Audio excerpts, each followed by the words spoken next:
Scrapbook process video, and I'm feeling a little bit, I don't know what the word is, because this is going to be the second layout in a row I think that I've done it myself, but I kind of like this color of this shirt with this collection here, which is this Paige Evans Splendid.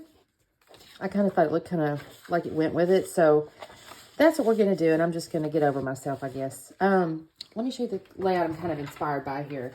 It's from September 2021 with Janessa Franco, and I like it because it's got like this tag and heart and stuff like this, and then there's these little like triangle pieces here making like a little rainbow in a single photo. Now mine's vertical, obviously, so it's going to look a little different, but and then some florals, and I kind of like it because that's kind of similar ephemera and stuff that I've got. I got some, you know, little florals, and there's a tag here, so I'm thinking I might can make this maybe work.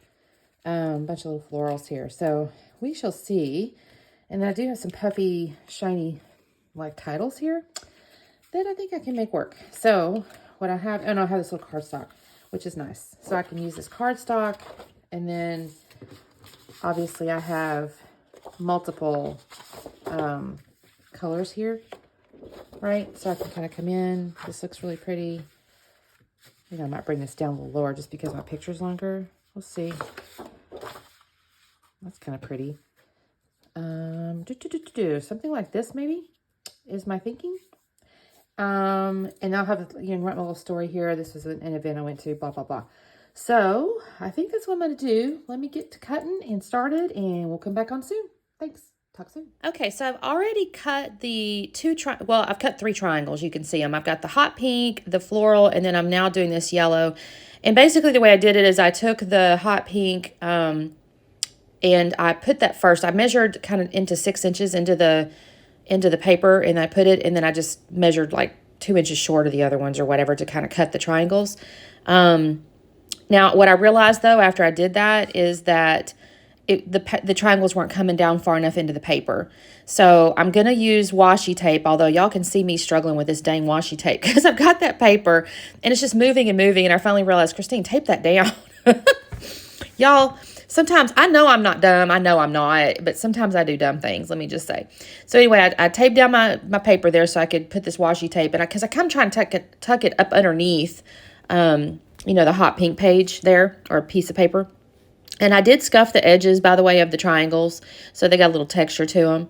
So I'm going to just take this washi tape. This didn't come with the collection. It's out of my stash. I do have actually I have 2 bucketfuls of washi tape. I think I went through a phase where I was doing bullet journaling, and I do still like the concept, and I do still enjoy the practice in a way, but I moved over to custom planner, so I have a ton of washi tape.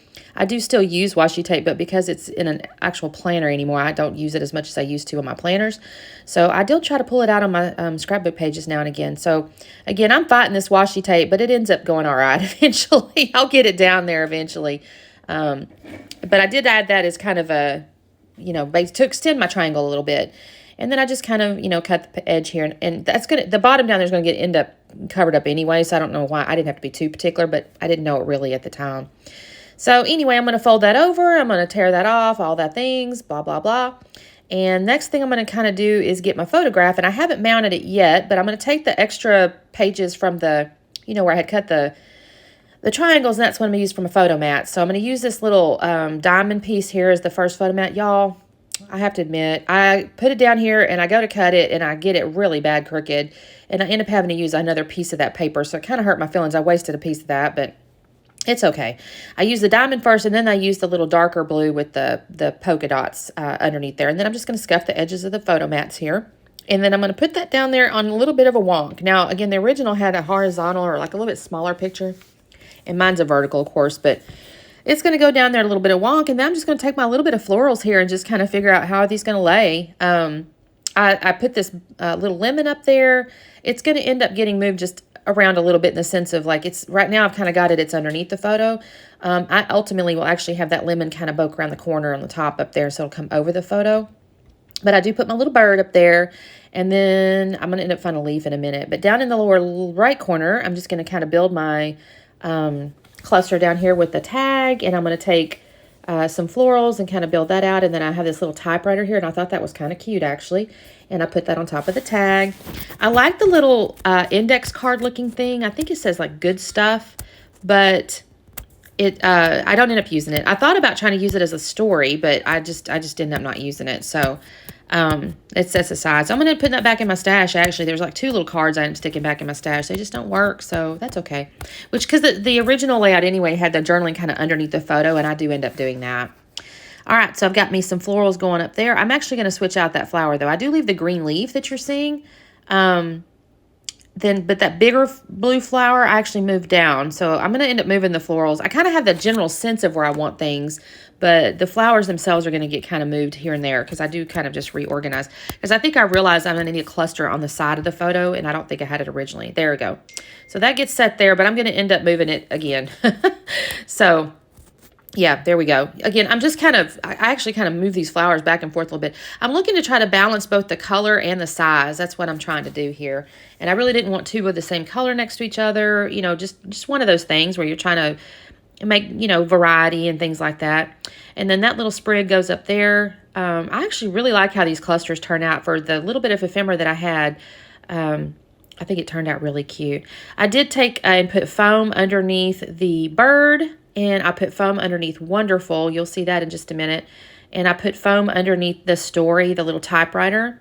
And I ended up sticking tiny little bits of foam under a couple of the florals. I think the orange next to the picture. I'm trying to remember what else I did. I did a few. A few of them have anything. Oh, the end of that little sprig of things, that's got a little bit of foam underneath it. I'm just kind of adding a little bit of dimension, you know. I'm a foam girl. I think I've said that 1,000 times. I did go into my stash also and get a bit of twine there, or what do you call it, baker's twine type deal. It's got a little bit of I don't know if it's turquoise. That's not really the right color, but it kind of goes with the blue. This funny little blue, and is in the string there, and that looks pretty good. Now I decided my title is going to be Always Growing.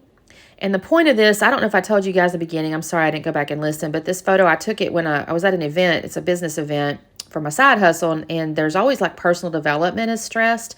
And what's funny about it, and I kind of put it in the journaling, is I've been in corporate America well, I'm kind of old, y'all. So I've been in corporate America for a while. And I've been at management levels and, I mean, honestly, C-suite levels. And honestly, corporate America never really pushes personal development, at least my experience of that is. There's a lot of training you get. You do get like... you know, you might get, we had something called crucial conversations, you know, where you're kind of dealing with conflict. And there's things like that. And it's not to suggest those are not good skills, but they don't really talk about personal development where you're working on your own internal development on different skills. And it's kind of hard to explain, but it's just a little bit different. And the side hustle here, they do kind of focus on that. You know, work on yourself before you work on your business. Because if you're not doing well on yourself, you're probably not going to do good in your business. So I really appreciate that. And that's why the title's like Always Growing. Because even at 50, I think you can, well, even at 90, really, you can kind of continually work on yourself. I did decide to do a little bit of ink sprinkles. So I had pulled out my dilutions. I decided the hot pink was better. On her, the original layout there, it had like black. But I decided to go with this hot pink. And then I pulled out some little hot pink jewels here. I have no idea the brand, y'all. It's probably from one of those booths at the Scrapbook conventions that has all the jewels, because I kind of remember that. But I don't have the packaging anymore, so apologies for that. But I just kind of go through and put 3 little jewels in each little cluster here. And I do end up coming in after this and doing the pinning out the journaling lines underneath the photo. I do not believe I journal on camera here. I'm pretty sure I don't, actually. But I think I might draw the lines on here. But I'm just building up my little clusters with the little jewels here. So I really like this layout, though. It's a little different. I mean, it's a little different look than the original, kind of. It's a little more brightly colored and all that kind of stuff. But I think this is really cute, and I liked using up my little stash here. I have nothing, just those little baby bits of the papers left. So they went into my scrap bins. So I was happy to have used that up. I used a little Nuvo glue, I think, on the letters there. The sticky letters had some sticky, but they didn't stick real perfectly. Yeah, and here's where I'm just going to add those journaling lines.